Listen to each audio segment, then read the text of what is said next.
Hello বন্ধুরা, good morning. কেমন আছো তোমার সবাই? আশা করি ভালো আছো। আমিও ভালো আছি, মোটামুটি চলে যাচ্ছে তোমাদের ভালোবাসায়, তোমাদের আশীর্বাদে।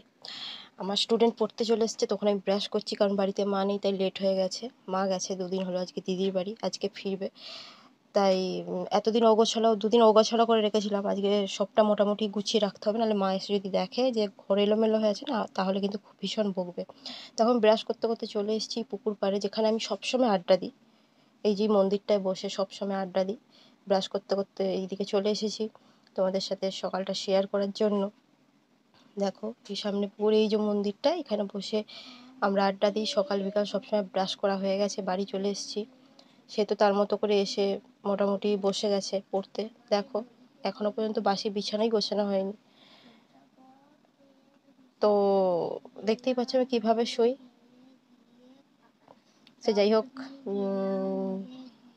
ব্রাশ তো করা হয়ে গেছে, পড়তেও চলে এসছে। এই যে ইনি বসে গেছেন পড়তে।